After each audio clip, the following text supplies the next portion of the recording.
Hey there, I'm Ella. I'm a nurse, been one for a good few years now, working my shifts at the city clinic. Not the most glamorous gig, but it pays the bills, and I like helping folks. So, there I was, clipboard in hand, when this guy walks in. His name's Tom, and he's got his dad with him, an older gent who seemed a bit out of sorts. Tom looked all sorts of worried, his eyes scanning the busy waiting room like he was lost. Seeing him like that, I figured he needed a hand. "Hey, can I help you guys?" I called out as I approached them. Tom turned to me with a relieved look. "Oh, thank goodness. We're trying to find Dr. Lewis's office. Dad's got an appointment, and this place is a maze." I smiled, gesturing for them to follow. "You're not wrong there. Come on, I'll take you there." As we walked, his dad, who introduced himself as George, kept quiet, just shuffling along with us. Tom, on the other hand, chatted away. "Dad's been a bit under the weather, and we've been worried." "No worries, you've done the right thing bringing him in. How long has he been feeling off?" I asked, trying to get a sense of how urgent the situation was. "A couple of weeks now. Just hasn't been himself, you know?" I nodded, understanding the anxiety that comes with seeing a parent unwell. "Yeah, I get that. It's tough. But you're doing a great job looking after him." Tom gave a half smile, clearly appreciating the support. "Thanks, Ella. I'm just trying to do my best." By then, we had reached the office, and I opened the door for them. "Here you go. Dr. Lewis will take good care of your dad." I waved goodbye and headed back to my station, feeling good about helping them out. Little did I know, that brief encounter would be just the beginning of something new for me. Tom's kind face and genuine concern for his dad stuck with me. It's not every day you meet someone who genuinely radiates kindness. Back at the nurse's station, my colleague Jess nudged me. "Looked like you just made a new friend." "Focus on your work, Jess," I teased, but I couldn't help the smile that lingered on my face as I thought about Tom's kind eyes and easy smile. It turned out, that wasn't the last I'd see of Tom. He'd pop in now and then, sometimes with his dad, sometimes with questions, or even just to say hi. Each visit, our chats got longer, laughter a bit louder, and I found myself looking forward to those unexpected moments. Months rolled by since that first help I gave Tom and his dad at the clinic. Who knew that a simple gesture would spark something that felt a bit like those cheesy romance tales? But here we were, Tom and I, finding excuses to meet up for coffee, turning those short visits into long evenings filled with chatter and laughter. One chilly evening, as we sat in our usual spot at the corner cafe, wrapped up in our warmest jackets, Tom's face got all serious, a look I wasn't used to. "Ella, there's something I've been wanting to ask you," he started, fiddling with his coffee cup. I raised an eyebrow, curious and a bit anxious. "I was wondering, what do you think about us, making this official? Like, actually dating?" I couldn't help but laugh, not at him, but at the sheer relief washing over me. "Tom, I thought you'd never ask. I'd like that, a lot." Tom's folks owned a small laundry business, something they were mighty proud of. It was their life's work, right next to their home. One Sunday, Tom invited me over for dinner to meet his parents, Nancy and George. The nerves hit me like a truck. Meeting the parents was a big deal, especially when your boyfriend had described his mom as particular and his dad as old school. The house was cozy, filled with the warm, soapy scent of freshly laundered clothes. Nancy was in the kitchen, bustling around with pots and pans, while George sat in the living room, newspaper in hand. "Mom, this is Ella," Tom introduced me as we stepped into the kitchen. Nancy eyed me up and down, a hard-to-read expression on her face. "Nice to meet you, Ella. Tom tells us you're a nurse?" "That's right, Mrs. Johnson. At the city clinic," I replied, offering a smile, hoping to break through her stern exterior. A nurse, eh? Must be tough, what with all the hours. Ever think about a more stable job?" Her tone wasn't exactly welcoming, more like she was sizing me up for something. I felt a sting at her words, but kept my cool. "I love what I do, Mrs. Johnson. It's rewarding, and I manage the hours just fine." Dinner was a mix of awkward silences and tough questions from Nancy. George mostly stayed quiet, occasionally throwing in a word or two, mostly about the laundry business. It was clear they were proud of their work, and they hinted more than once how they hoped Tom would take over soon. Ella, our laundry is a family business. Tom here has been a part of it since he was a boy. We'd love for him to run it full-time. Maybe you could join him, make it a real family affair, George said, passing the mashed potatoes. Tom quickly jumped in, seeing my discomfort. Dad, Ella's got her career, and she's really good at it. We're just taking things as they come, right? I nodded, grateful for his support, but the message was clear. They wanted their son tied to home, and maybe they expected the same from me. As we left that night, Tom apologized for his mom's hard edge. She's protective, you know? But she'll come around, I hope. I squeezed his hand, unsure of what the future held but certain about one thing: I wasn't ready to give up my scrubs for a laundry apron, not for anyone. We decided on a small wedding, nothing fancy, just close friends and family. One crisp Saturday morning, as we planned our modest reception, Tom's phone rang. He looked at it, frowned, and stepped out to take the call. When he came back, his face was ashen. My dad, he's had a stroke. We need to go, now. The wedding plans got shoved to the back burner as we rushed to the hospital. The next few days were a blur of doctors, waiting rooms, and coffee that tasted like burnt tar. Tom was a wreck, and I did my best to support him, putting on a brave face while my heart ached for him. George didn't make it. The funeral was a week later, a somber affair with too many people saying how he was in a better place. I stood by Tom, holding his hand, feeling the weight of his grief. After the funeral, Nancy was a shadow of herself, quieter and more withdrawn. That's when Tom dropped the bombshell. Ella, I need to be there for my mom. She shouldn't be alone right now. I was thinking, maybe we should move in with her, just for a while, until she gets back on her feet. The idea of living with Nancy, in that house that felt more like a business than a home, made my stomach turn. But I saw the desperation in Tom's eyes, and I loved him, so I agreed. And yet, first of all, we went to the mayor's office and legitimized our relationship, without a lavish ceremony and a white dress. Mr. and Mrs. Johnson. The move was hectic. Between packing up our stuff and trying to comfort a grieving mother-in-law, I barely had time to process my own feelings. Nancy wasn't exactly warm, it was her house, and she made sure we knew it. Ella, make sure those boxes go in the storage room. We need to keep the hallway clear, she instructed the day we moved our last suitcase in. Of course, Nancy. We'll handle it, I replied, trying to keep the peace. Life at Nancy's was tough. She had her ways of doing things, and didn't appreciate deviation. I tried to help, to fit into this new, uncomfortable routine, but everything I did seemed to bother her. Tom was caught between us, trying to mediate but mostly just sinking deeper into his own sadness. He spent long hours at the laundry, avoiding the tension at home. I felt alone, surrounded by his family's memories and my growing resentment.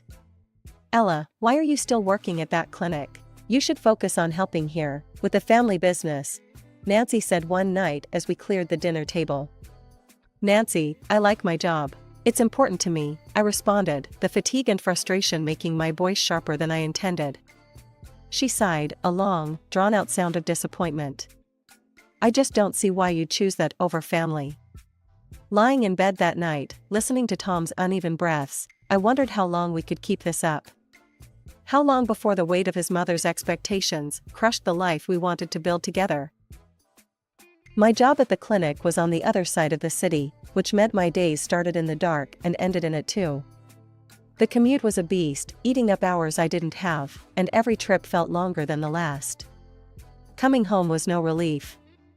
Nancy had a sharp eye for anything done less than perfect. I'd barely stepped through the door before the critique started. Ella, you've left streaks on the window again. Do it over.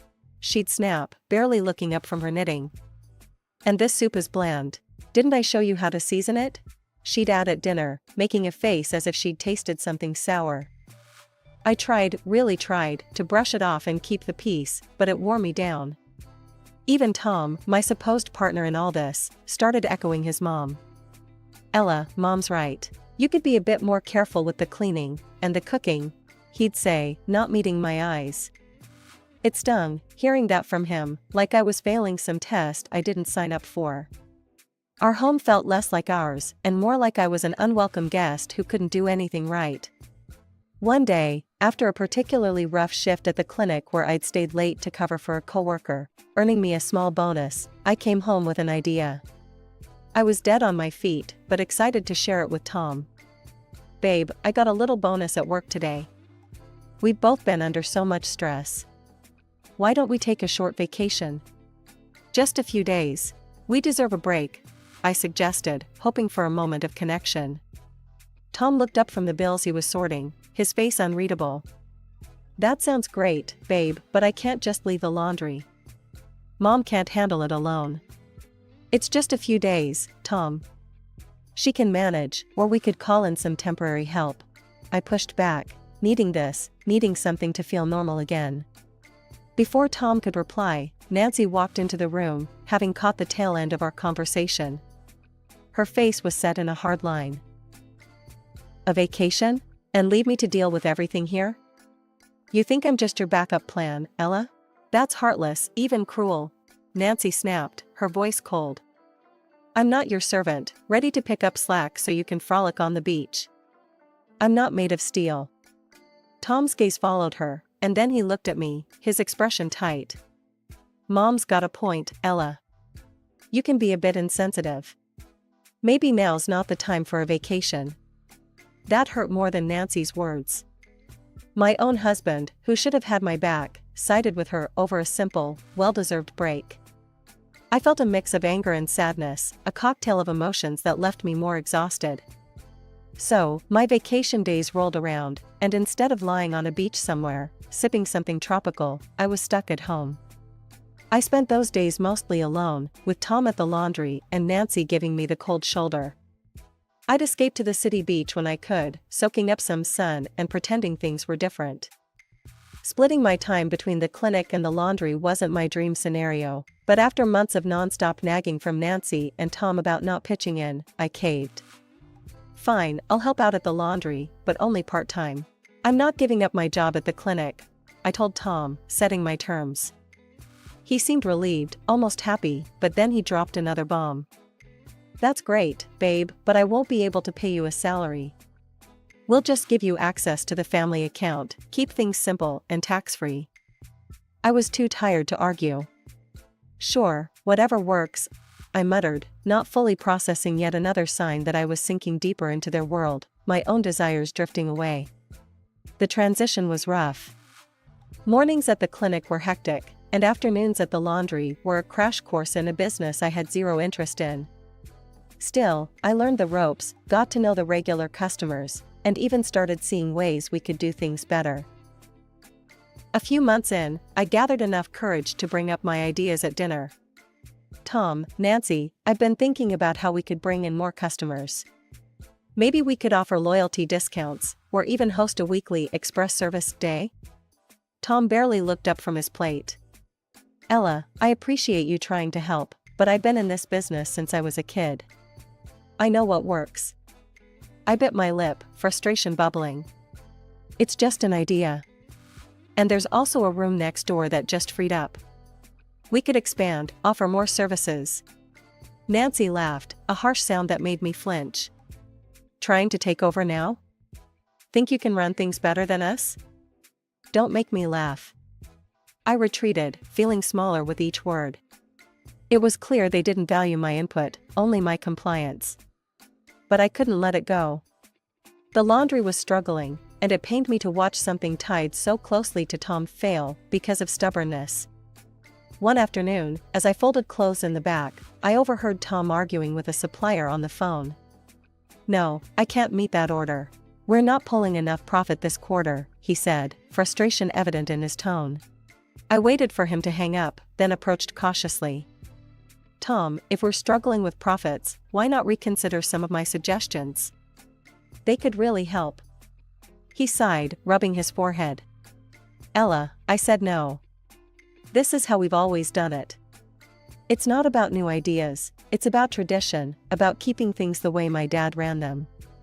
I stepped back, realizing this battle was lost before it even began. Day by day, I watched the laundry's profits dip, our arguments become more frequent, and the distance between us grow. It was my birthday, a day I hoped would be a small bright spot in the dreary grind of the past months. I left a note for Tom on the kitchen table early in the morning, telling him I'd be out until noon. I wanted some time for myself, to just breathe and maybe feel a bit special. I spent the morning downtown, picking out a beautiful new dress and then treating myself to a full makeover at the beauty salon, hair, nails, the works. It felt indulgent, spending money and time on myself like that, but it was my day, and I was determined to enjoy it. However, the moment I stepped back into the house, bags in hand and feeling lighter than I had in weeks, the atmosphere shifted. I was met with a storm. "Where the hell have you been?" Tom barked the second I closed the door. Next to him, Nancy stood with her arms crossed, her expression thunderous. "I left a note," I stammered, confused by their anger. "I was out for my birthday, remember?" "Birthday?" Tom scoffed, and Nancy snorted. "A lot of good that does us. You left the laundry unattended, and there was no breakfast prepared. You think today's somehow different?" Nancy accused, stepping closer. Her voice was sharp, each word a knife. Stunned, I felt my heart sink. "But it's just one morning. One morning out of the entire year," I said, my voice barely a whisper now, hurt flashing through me. Nancy's lips curled in disdain. "I don't care about your birthday. You're just lazy and stupid, thinking only about yourself. You don't even do a good job as a housekeeper." I looked to Tom, searching his face for any sign of support, any hint of the man I'd married. "Tom, you don't believe that, do you? Tell me you don't agree with her." He met my gaze, his eyes cold and distant. "She's right, Ella. Maybe you don't fit in here after all. I don't need this chaos." That was it. The last straw. My whole body trembled with the force of my decision. "I want a divorce, Tom." Nancy clapped her hands, her voice rising in excitement. "Finally, we'll be rid of you, you stupid, arrogant freeloader. And you'll pay us back for letting you live here for 3 years. We've wasted enough on you." I laughed, a bitter sound that echoed in the tense air. "Oh, I'll pay you? Funny, I was thinking you owe me for all the unpaid labor. For every holiday, every sick day I never took. That's what you'll be paying me." Nancy's face fell, her mouth snapping shut. I didn't wait for another word. I marched upstairs, pulled out my suitcases, and started packing. Clothes, a few personal items, anything I could call mine. Within an hour, I was ready. Suitcase in hand, I walked out of that house. I didn't look back, not at the home I had tried to make mine, not at the life I thought I wanted. I moved into a small rented apartment, a place that was mine alone, no judgments, no snide remarks, just quiet and peace. For the first couple of days, I wallowed in my grief. But as I sat there in the silence of my new space, something shifted inside me. I was done crying. It was time to show them they were wrong, to prove that I could stand on my own. Fired up, I filed for divorce, laying out my case for the unpaid labor and the emotional turmoil they'd put me through. I also took a 3-month unpaid leave from the clinic. I needed this time, not just to heal but to set up my own venture, something that would hit Tom and Nancy where it hurt, their business. I remembered the vacant room next to their laundry, the same one I had suggested they expand into. It was a stroke of irony, or maybe fate, that it was still empty. With my savings, I signed the lease. The place was a mess, but I saw its potential. The renovations were tough, and every decision from paint colors to plumbing fixtures felt monumental.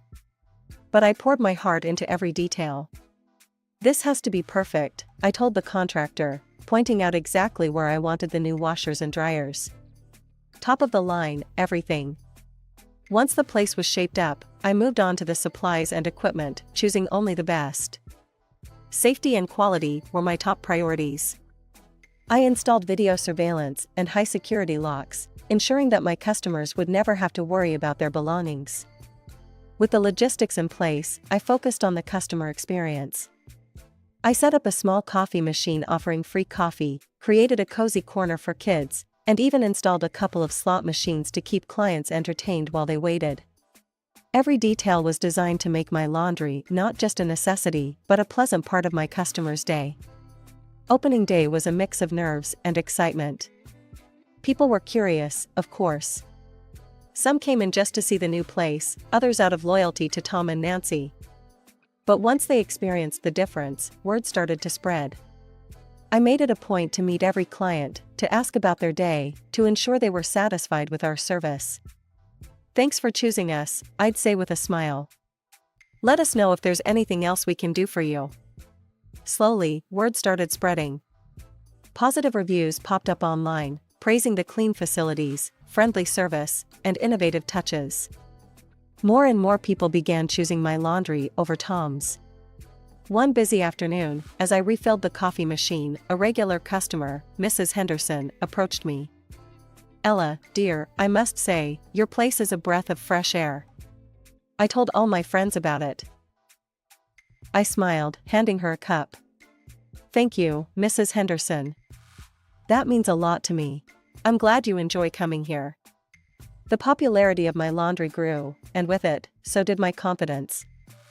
I had created something out of nothing, turned pain into success.